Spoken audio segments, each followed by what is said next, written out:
Hi welcome to SB multi కాటెక్. నేను మీ కనకరాజు. మీరు చాలా వెహికల్స్లోనూ కార్స్లోనూ చూసుంటారు. రేడియో యాంటీనా టాప్ పైన ఉంటుంది. టాప్ పైన కొన్నిట్లు ఫ్రంట్ ఉంటుంది, కొన్నిట్లు బ్యాక్ ఉంటుంది. ఓల్డ్ వెహికల్స్ అయితే ఓన్లీ ఎఫ్ఎం రేడియోకి దాన్ని యూజ్ చేశారు. ఇప్పుడు వచ్చే లేటెస్ట్ వెహికల్స్లో కానీ టాప్ అండ్ వెహికల్స్లో దాన్ని జీపీఎస్ కింద కూడా యూజ్ చేస్తున్నారు.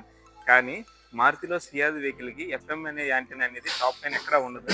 కానీ అది ఉండే ప్లేస్ ఏంటో మీకు తెలుసా? రండి చూపిస్తా. ఈ వెహికల్ వచ్చేసరికి మారుతి సియాజ్. ఈ సియాజ్ వెహికల్ కి బ్యాక్ గ్లాస్ పైన కొన్ని లైన్స్ అనేవి ఉంటాయి. ఈ లైన్స్ వచ్చేసరికి defogger lines and heating lines ఇవి. ఈ హీటింగ్ లైన్స్ దేనికంటే మనకి వెనకాల గ్లాస్ పైన ఏదైనా ఫాగ్లా పడితే ఆ ఫాగ్ కి ఈ హీటింగ్ లైన్స్ వచ్చి హీట్ వచ్చి ఆ ఫాగ్ అనేది క్లియర్ అవుద్ది. ఈ లైన్స్ పైన కొన్ని టూ లైన్స్ ఉంటాయి. ఇక్కడ ఈ టూ లైన్స్ వచ్చేసరికి రేడియో సీక్వెన్సీ లైన్స్ ఇవి. ఎక్కడి నుంచే ఎఫ్ఎం రేడియోని క్యాచ్ చేస్తూ ఉంటాయి సీక్వెన్సీని. మారుతిలో సియాజ్, ఎఫ్ఎక్స్4, కెజాసి ఈ 3 వెహికల్స్ మాత్రమే బ్యాక్ గ్లాస్ పైన రేడియో సీక్వెన్సీ లైన్స్ అనేది వస్తాయి. కారు గురించి మరిన్ని విషయాలు మీరు తెలుసుకోవాలనుకుంటే మా ఛానల్ని సబ్స్క్రైబ్ చేసి, లైక్ చేసి, ఈ కంటెంట్ మీకు నచ్చినట్లయితే కామెంట్ చేయండి.